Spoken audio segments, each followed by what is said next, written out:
We're good now. So All right. we're In gonna that case, let's just do this here. We're done with the Buffalo Trace. Yeah. Yeah. I'm gonna need a minute. Yeah, we might need a minute. Need some more water. Yeah. There's a little bit of burn there. A little bit of burn. Yeah, that one had some business behind it. Thank you. Man, the devastation that shit had on the Indians. Because their livers couldn't process it. Right. Right. They couldn't take it. And the reality is, Danny, like you are closer, way closer genetically to them than we probably give credit for. Yeah. Oh, well, so my grandma has pictures of her people, one generation above her, that they were still in teepees. That's crazy. We have pictures of my grandma's mom in teepees. That's crazy. Yeah, in teepees. That's crazy. Yeah, we loved it. You know what's crazy too? To think about like that native art. And this includes not just Native American art, but art from Mexico, right? Sure. Like Mexican art, historical art that's considered folk art, while European art is considered fine art. Yeah. We're just a bunch of motherfuckers. We are a bunch of motherfuckers. Yeah. So my mom was her job was English as a second language. Mm-hmm. What do you think that covers? Oh, I'm guessing ESL is English as a second language. Why you would think like French, Spanish. It covers all of them, right? Right. You know what it was for? Huh. Indians. Really? It was for Native Americans. So what language? It didn't matter. It would be whatever. Navajo. It'd be Ute. It'd be that's how it started. Shoshone. That's how she found the avenue. But for the most part, she would get French speaking. She'd get a lot of Spanish speaking. So that's what most people think of English as a second language. Right. But what it developed was because Utah brought in all of the Utes, and they would take them from their families and put them into the residential schools. Into the school. And there's one in Brigham City. Yeah. That was closed down. And so that's the platform that she found to develop her grants. Wow. English is a second language, but it doesn't have anything to do with what you and I think. It was based around the Indians. That's crazy. That's crazy. Well, I mean, I should think that. Like, I spent a lot of time. I knew people that went through the residential schools. Oh, you I've did? witnessed. Yeah. So my first baptism, and I think maybe we keep the YouTube just as it is. Yeah, for sure. YouTube's just going to go up as is. Podcast will probably be a little bit more refined. And, cool. You know, but my first baptism was a mother and father they were taken as part of the residential school. Right.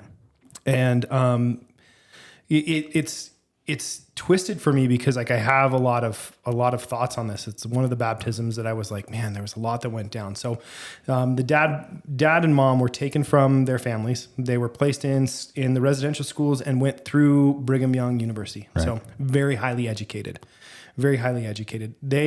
When we met them, they were living in a hotel. There was 5 of them, 5 kids, including the parents. Wow.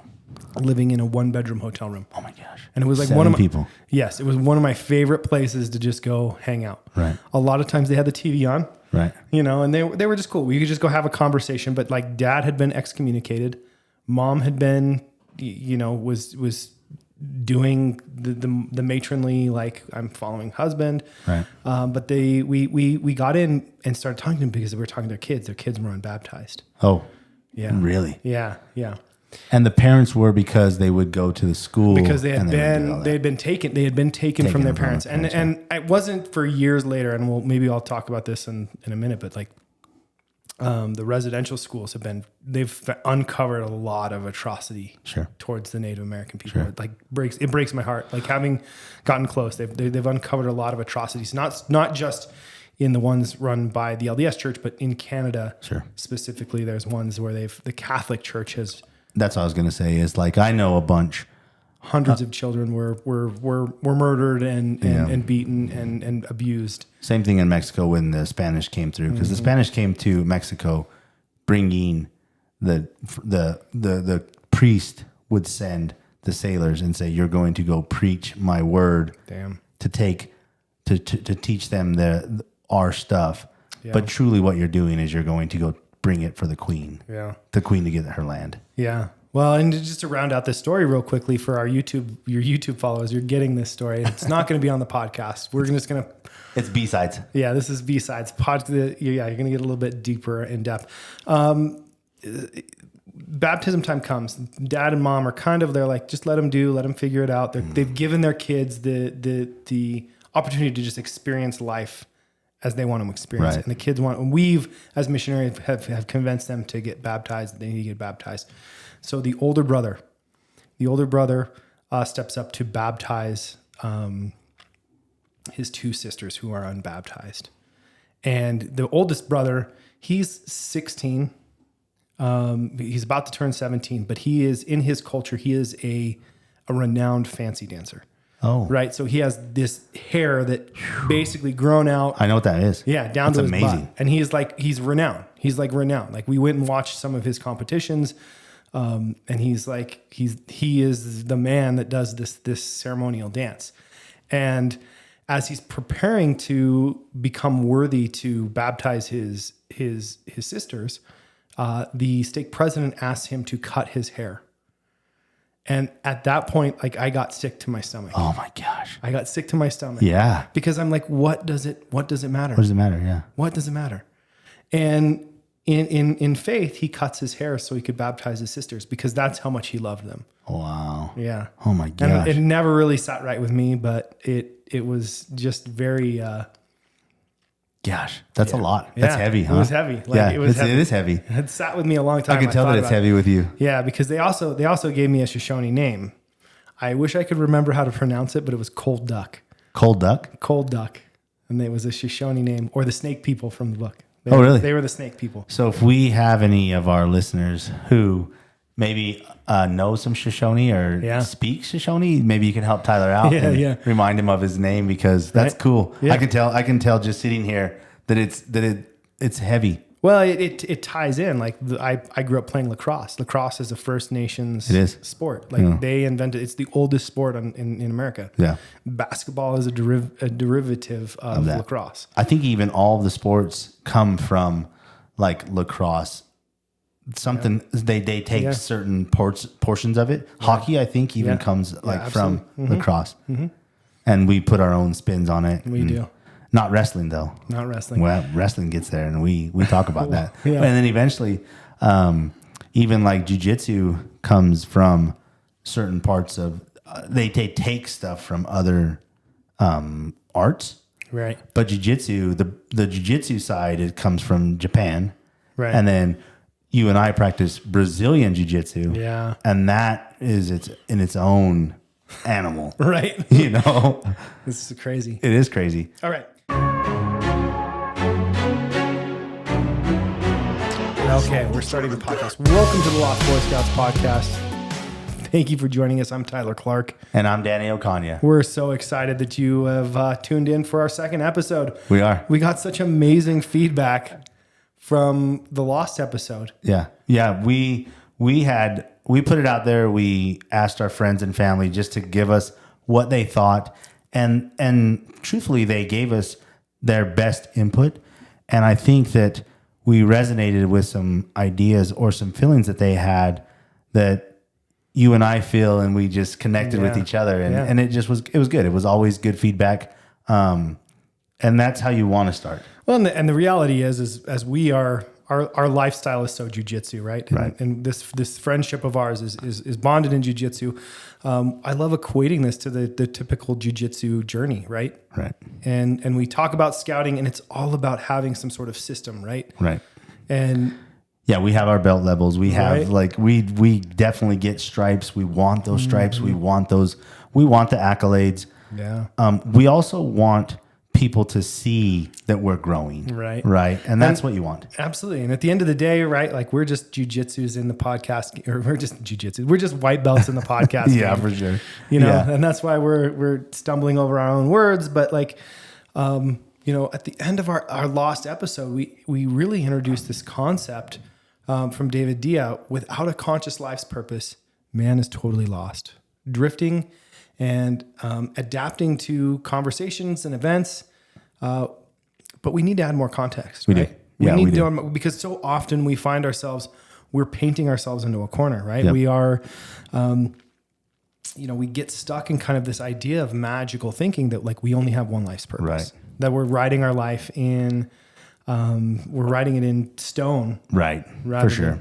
than, chalk or Sharpie marker. And humans in general, humans, what they'll do is they're married to their ideas, and you avoid changing things because you get so like, oh, this is who I am. And we talked about like our pseudo selves and our fused selves, and we're like, this is who I am, but we're portraying certain characters. We're in different chapters of our life, right?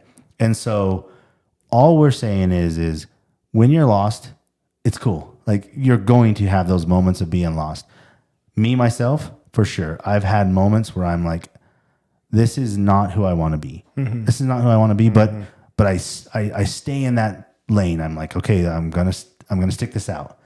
And then I have to look inside and decide, is that who I want to portray to the outside world?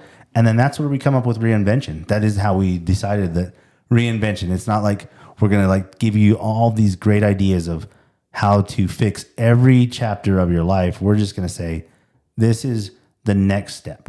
When you're lost, what happens? Yeah. And more importantly, we're going to say that like we've had to hold space for each other to grow. Sure. And we're going to hold space for our listeners to grow. And it's okay to grow. It's okay to shed those layers. You can be like Shrek, right? Like, and Poker has layers, right? Like, we're like onions, right? Like, there's nothing that says you have to be a certain way. It's true.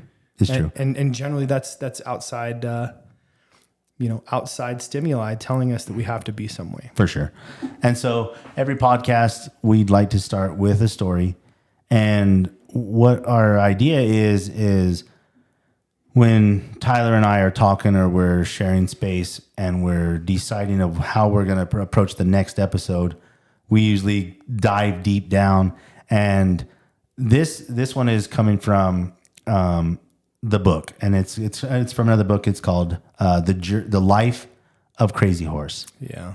And if you haven't read the book, if you don't know who the character is, Crazy Horse is a Sioux warrior that Lakota warrior. He's a Lakota warrior. He's a Lakota warrior. Thank you. Yeah, he's and he has all these what we put our own spin on his story. Yeah. And this story comes from a man who's narrating the book on Audible. That's where I listened to it. It was. And his family actually knew Crazy Horse. Yeah, he is a Lakota himself. Although he has a very Christian name. We'll get into that. If you watch the YouTube, maybe you'll get some insights into why that happened. But the author and narrator of the book is very directly related to the Lakota people. Yep. He even talks about parallels between himself and Crazy Horse. Growing up in this kind of indigenous culture. Yep. And so Crazy Horse, the story that we're going to tell you is going to be a little bit a mosh posh of things. But what happens is Crazy Horse's name is not Crazy Horse when he's born and when he comes into the tribe. His name is Light Hair, and that's the name they give him. The light hair one, the light one, right? Because he has light hair, he has light skin, and he has some European characteristics that none of the other tribe have. Yeah. Right. His hair is curly and wavy, and it's light, and he gets a lot of teasing about that, and he doesn't know how to process that, but he knows that as long as he continues down his path as a warrior, he always wants to set himself apart. He's the best shooting the grasshoppers, and that story, the whole thing of the bows, the progression of the bows, and like it's really interesting. Like when we talk about the traditional rites of passage, right? Like the book illustrates just organically like how these things should happen. Like there was a lot in this culture that unfortunately is lost to most of us now. Sure. And the narrator does a great job of describing this, so you can actually kind of be there with him, right? Yeah. And so as he's going on and he's learning how to become a warrior, he also has to do certain steps that require him to show that he can be a warrior. And each of those is he has to attach himself to a man, maybe not his father, but somebody that his father trusts to teach him how to shoot a bow, how to ride a horse, how to do these things. And he always goes back to his dad to give him more insight whenever he's struggling, whenever he's like, I'm lost, I'm not exactly sure what to do. Yeah. I'm going to go. Luckily for him, he can go to his dad. Well, it really is the people he surrounds himself, because he has the mentor. Yep. That pulls him and takes him with him, takes him from his family and mentors him. Yeah. For a significant period of his life. Yep. Including taking him on raids. And teaching him certain aspects of how to be a man. This is somebody that's not his father. Right. Somebody that's not even part of his tribe. Right. That teach him those skills. That teaches him those skills, right? Yeah, and his dad like trusts him, and his dad gives him the ability to do those things, right? Yeah. And so as Crazy Horse is coming up and he's coming into his own, his first raid that he goes on, he's it comes from another person telling the story, because Crazy Horse doesn't actually tell the story to his dad. It's the people that tell the story around the campfire sessions, which is kind of cool because it's a campfire side. It's a fireside, right? Yeah. It's just a fireside.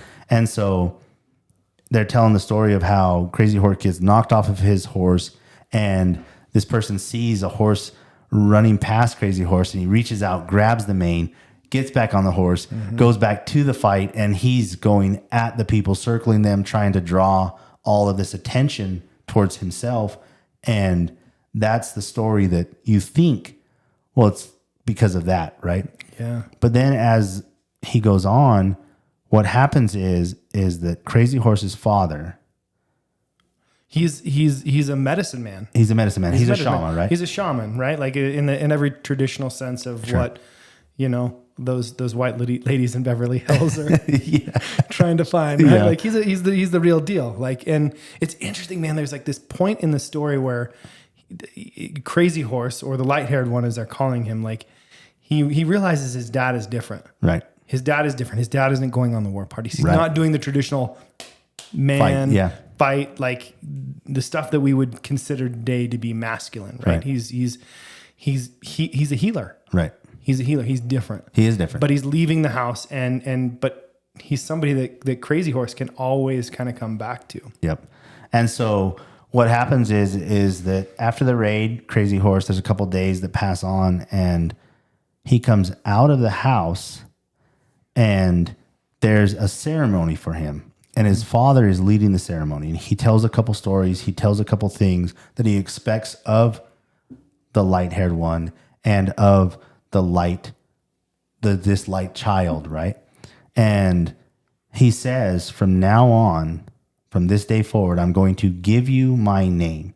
So what you do know is that Crazy Horse's father's name is Crazy Horse. And he gives him the name Crazy Horse. Yeah. And he says, from now on, from this day forward, you're going to be known as Crazy Horse, and I will be known as Worm, the father of Crazy Horse. Yeah. And for Tyler and I, we both resonate in different avenues of our life or aspects of our life because we're both named after our father. Yeah. My name is Danny. My father's name is Danny, and I've not always enjoyed that. I haven't. I've not always enjoyed that. I've not always enjoyed that my name is Danny. They call my dad Big Danny, and I'm Danny Ray. Yeah. But that's how they always addressed us. And you think, man, that resonated so much with me. Right.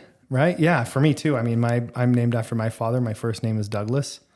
My dad is Doug. And, it's interesting too, because I can follow that and I can see that like it's a source of pride, right? To have a son in your life, right? Yeah. Like it's an interesting dichotomy, right? That, my grandfather is Rand.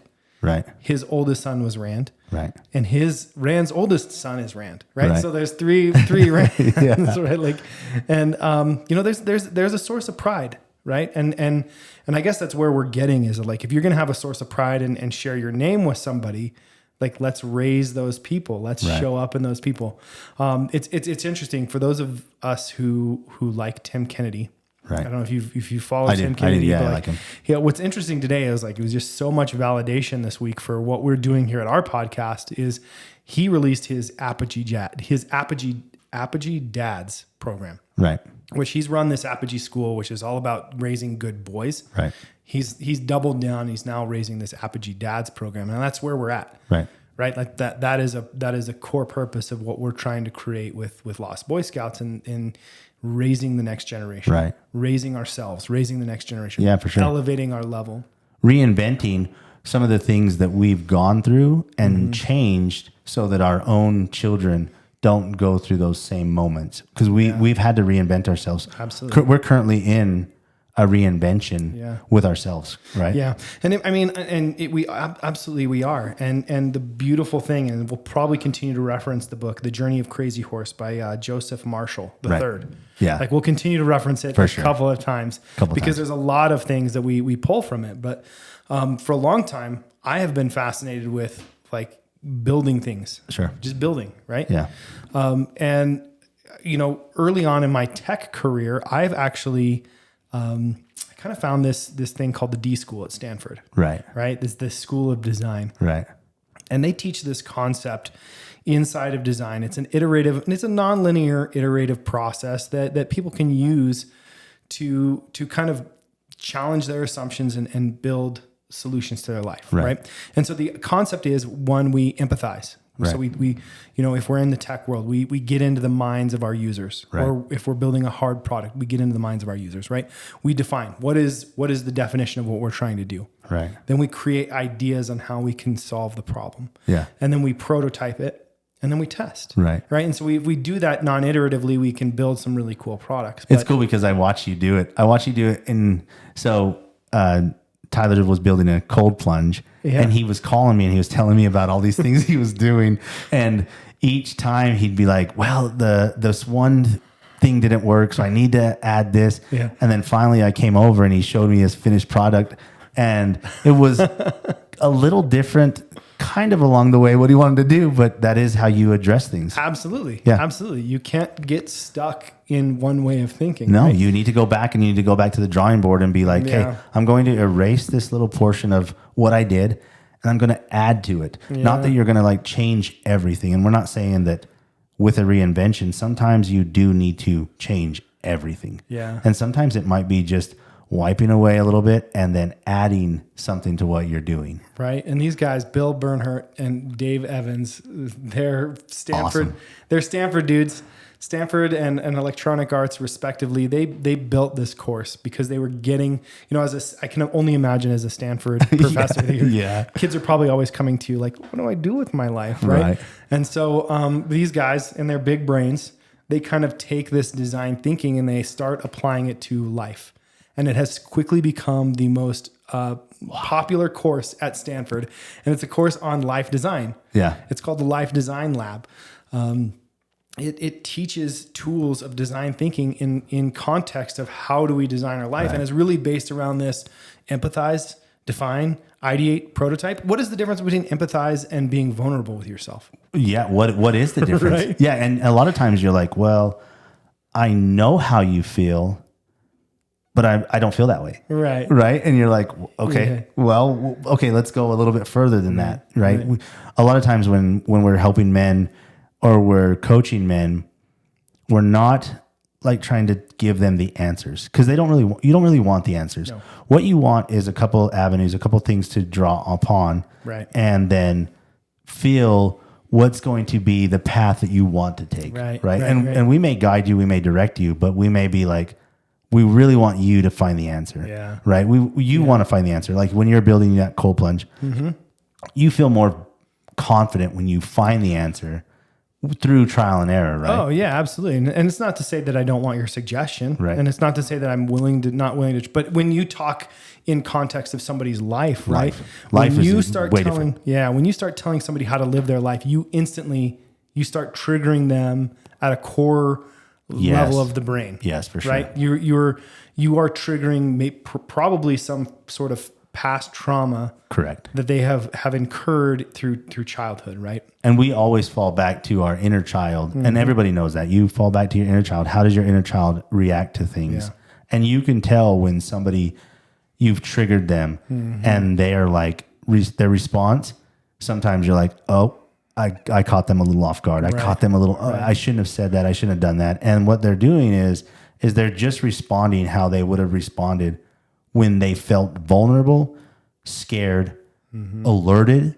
And then now what do they trigger? Right. Their fight or flight. You're sticking them right in the fight or flight You response. are, for sure. Yeah, absolutely. And that's why, you call it the inner child, call it a shadow, call it, whatever you want to call it your demons, whatever. Right. We're either trying to address them or we're trying to hide them. Right. So, and when we hide them, we get lost. And when we address them, we constantly have to reinvent ourselves. We constantly, and then we talk about what is your motivation to change yourself. So whenever I was in high school, I found I had to change my entire friend group. It was a very tough time in my life that I was tired of doing or being somebody that I just didn't want to be anymore. I did not want to get harassed by the police anymore. I was kind of tired of it. And when I did change my friend group, I was worried about what those other people would think about me. But I was also worried that somebody would think, well, you're just pretending, you're just faking, because I needed to change and I had to change. And now looking back on it, it really did set me up for success in my life that I am now, because I'm still friends with the guys that I was friends with after I changed. Right. And I have no idea what I'll run into those guys every once in a while, and our lives are completely different. Right. And mine for the better, but it was not fun during the time of realizing that I didn't want to be who I was anymore. It was scary. It was very scary. And I think that like our friends and family can appreciate the fact that who I am now, as opposed to who I was then. And those that knew me then probably are like, well, I'm glad you did that, you know? Right. And the people that know me now probably have no idea. Well, and there is a component of that where you run into the lost. You get so lost that you one day wake up and everything is shifted. Right. And it is a scary, vulnerable place to be in. Yeah, for sure. And you have two options, right? You really have two roads, right? Right. There's this Native American parable of the two wolves, right? Right. You've probably heard it, right? Yeah, for sure. A child goes to his grandfather and says, hey, tell me about life and explain life. And the grandfather says, well, inside of you, there are two wolves, right? One is good, the lovely, the happiness, and the other is anger and deceit. And he goes, well, grandfather, which one wins? And the grandfather says, whichever one you feed, right? Whichever one you feed the most. Whichever one you feed, right? So everybody, it is such a true thing. And I've used that analogy so many times with my own boys, especially when they are competing. Yeah. Because when they're competing, you have all these negative ideas and negative feelings inside and nerves.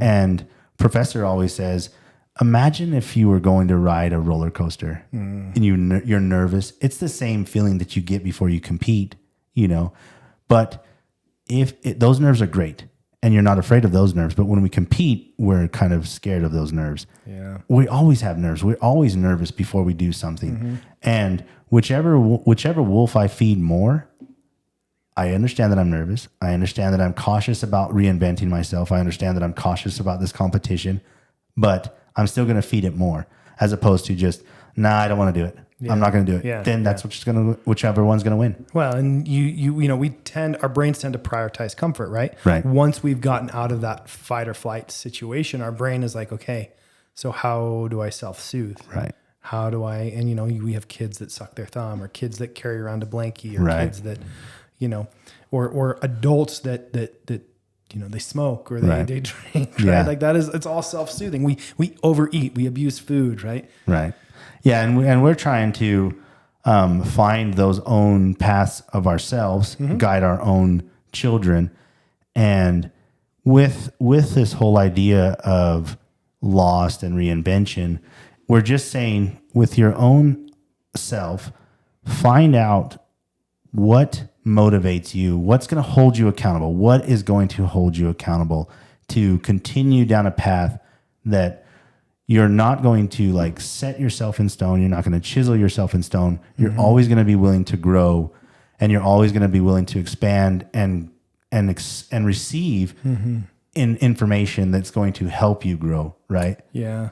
Yeah. And sometimes that's what our trauma does. Like our trauma or our own cognitive way of rationalizing our life is that we get stuck on forcing these things that we have no chance of succeeding at. Right. Right.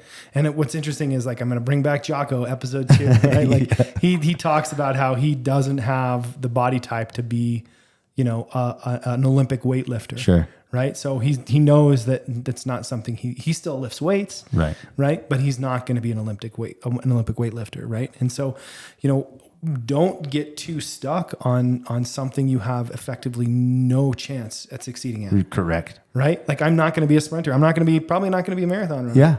So be gentle with your brain. Be gentle with your brain and say, you know what? Hey, maybe this isn't my calling. Right. Let's ideate. Let's empathize.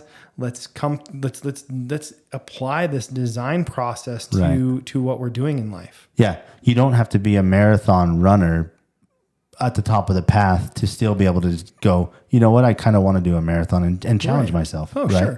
Sure. And like we talked about earlier, we sometimes get married to our own thoughts, and we're so afraid. We're so afraid to change those thoughts. We're so afraid of what that's going to look like that we're like, well, I'm just going to continue down this path.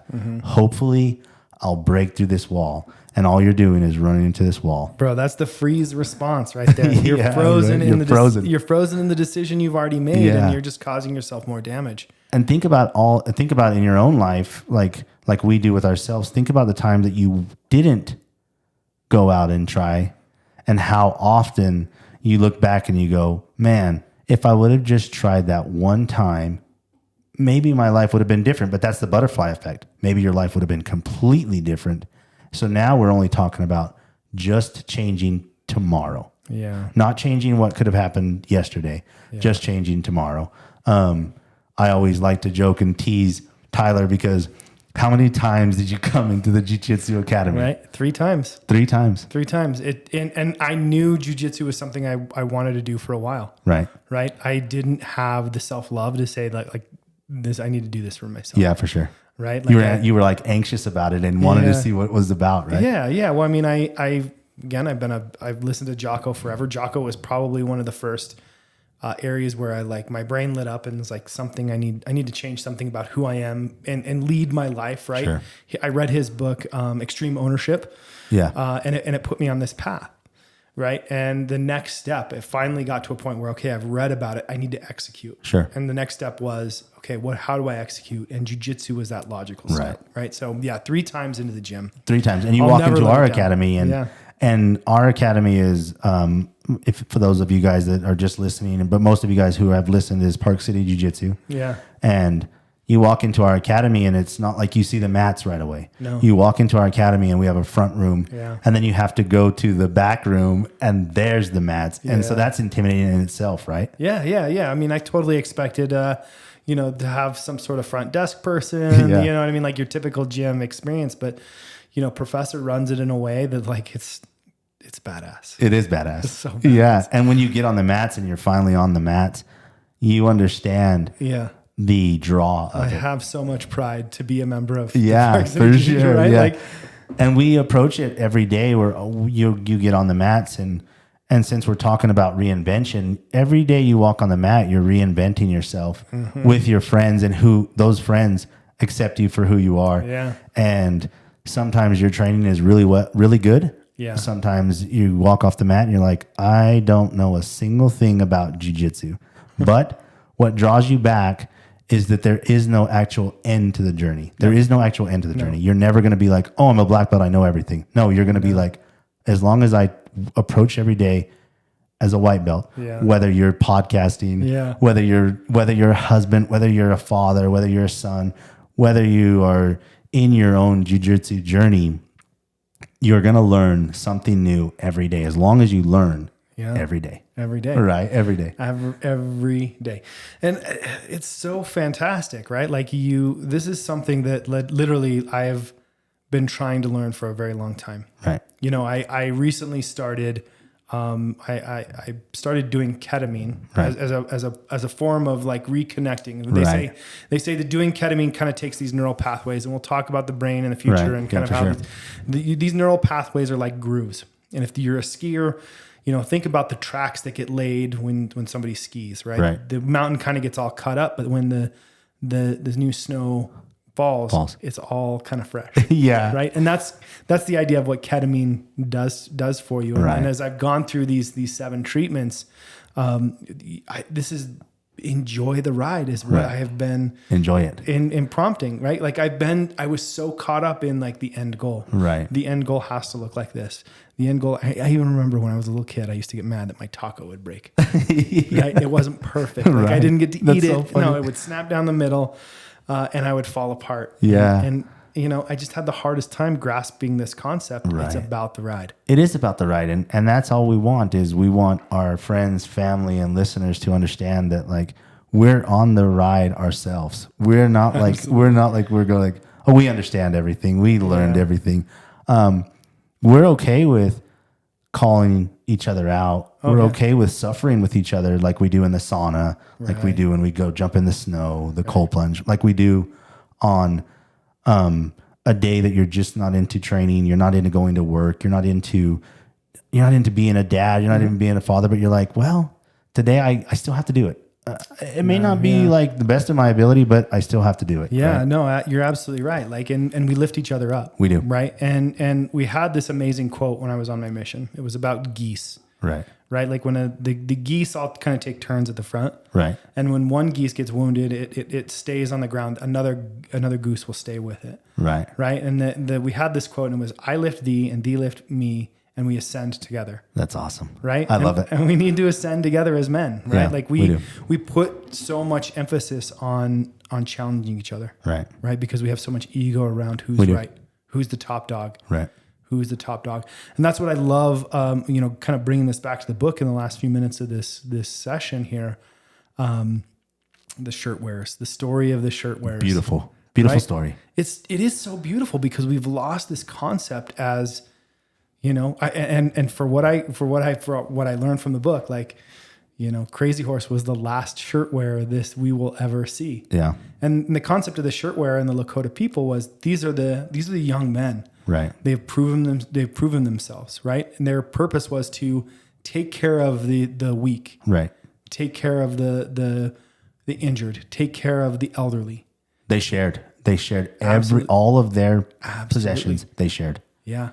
They shared them all. Right. They would go if they were the ones hunting, and they would share it with those groups of people even before they took care of their own family. And when decisions needed to be made, they looked to the shirt wearers' actions, not what the shirt wearers said, but they looked to their actions. And then the shirt wearers, if they needed to make a decision, it wasn't what's best for the shirt wearer. It was for what's best for the people, what's best for the community. Yeah. Right. And so when you're looking at yourself and you're a head of your household, whether you're a man or a woman and you're a head of your household, you're not looking at what's best for you in that moment. Yeah. You're looking at what's going to work best for you, maybe 5, 10, 15 years down the line. So when we look at reinvention, we're not looking at what's best for me right now. Mm-hmm. What's best for me right now may not be what's best for me in 10 years. And when we talk to our children, right. I know I do this and I know you do this the same. I always say, okay, what does 5-year Braxton or Tristan? Right. What does 5-year Braxton and Tristan want to look like? 10-year. Right. What do they want to look like? And then you can give them the avenue and the ability to make a decision. It may not be the right one. Right. You may not agree with it, but it's okay because they're still just going through their own motions. Right. Right. Absolutely. And it's that beautiful concept of ideate, right? Ideate. Have it written down. Yeah. Have an idea. Yeah. It doesn't have to be, and we call them goals. Sometimes we get so rigid about our goals. Right. Goals are like, yeah. Right. And like having a long-term goal is really just having an idea. Sure. Just have an idea. Yep. Right. And you can build up to it. You can progressively elaborate. Yep. Right. Hold space for people. Yeah. Give them, you don't ever give a person what you think is best for them. No. just give them some like what you look at, what you think about, and then that way they can formulate their own plans that works best for them.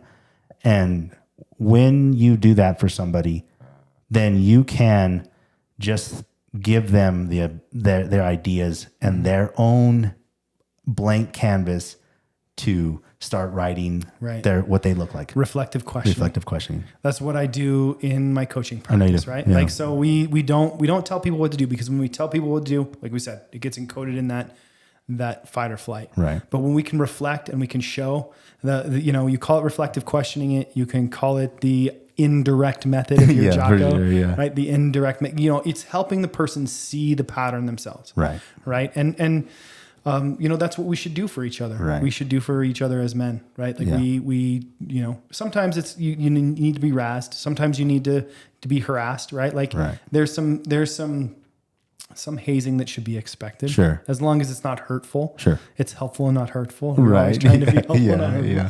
Right. Like hazing sometimes has a bad stigma, but you definitely get hazed in the jiu-jitsu gym. Always. Right. Yeah. But it's because these people want the best for you. And if it's not, if you're in a gym where that's not the atmosphere, you might be in the wrong gym. Right. Yeah, right? for sure. Yeah. Yeah. You want people around that are going to challenge you, question you, and then guide you in the right direction. Absolutely. Right. And that's what Tyler and I's ideas are. Yep. Is we're not here to give anything else except for our own version of things. And like we say it from all the beginning, like it's not like we know everything or that we're saying that we know everything, but what we're saying is you're okay. Yeah. You're okay. Right. Just do the work. Each day is a chapter of our lives. It is. And each day we have the opportunity to reinvent ourselves. Yeah. And we can reinvent ourselves as often as every morning. Agreed. If the sun is coming up, if you've got air in your lungs, you've got more energy to fight. You do. Be gentle with yourself. Yep, for sure. Ask questions. Man, if you're a jiu-jitsu person, you understand asking questions puts the class way funner as opposed to everybody just looking at each other looking like, okay, you go. You go. Yeah. Right. Ask questions. Yeah. Ask questions and be willing to accept the feedback and the information that you're going to get. Yeah. Right. And so with that being said, reinvent yourself. We're okay with ourselves, but we're always going to reinvent ourselves, and we're always going to look to be a different version of ourselves. Right. Whether it's tomorrow, 5-10 years from now. And that's kind of what we're doing with the podcast. We're just kind of reinventing ourselves. Yep. And we're willing to be white belts. We're willing to just make mistakes, make you giggle, make you laugh, make you not agree with us. Right. That's like cool. those mistakes we make in lives, they're the prototypes, right? Yeah. And we can test those prototypes. And if those prototypes fail, throw that shit out and start over. Yeah, it's okay. Man, this has been a lot of fun. It has. It's always fun to be in the room with you and just chat and talk real. Same. But let's go ahead and cap this episode on Reinvention there. Yeah. Just like that. Just like that. And so then, Tyler, where can we find you? Where are we looking to find Tyler Clark? You can always find Tyler Clark at Park City Jiu-Jitsu. Always. Sundays. We're there for open mat. If you are a little out of state, feel free to reach out to the Lost Boy Scouts website, lostboyscouts.com, Lost Boy Scouts on Instagram, Twitter, or send up a smoke signal. Yeah, cool. Yeah, and so for me, you can find me at Compassionate Gentleman on Instagram and Facebook. Same as Tyler. I also open mat on Sundays. Everybody's welcome to come to share some space, to share some jiu-jitsu knowledge. In the next couple of weeks, our plan is episode 3, we're going to talk about white belt for life. Yeah. How we look at white belt for life and what that means to us in our life. And then hopefully we'll start bringing in some guests that also just continue down this jiu-jitsu idea and this life idea and how come they're parallel with each other and why they work. Yeah, absolutely. Beautiful. There's a beautiful quote. I'm not even gonna push it. I'm gonna save that for our episode on the 14th of April. So good. Tune in on the 14th to hear this beautiful quote that I have on this thought. We love to hear your feedback. We want to hear from you. Share, like, subscribe, do all that for us, and DM us if you're not comfortable putting your name out there of something. We're cool with that. Yeah. And we always want to chat to our fans and followers. So hit us up. Thanks.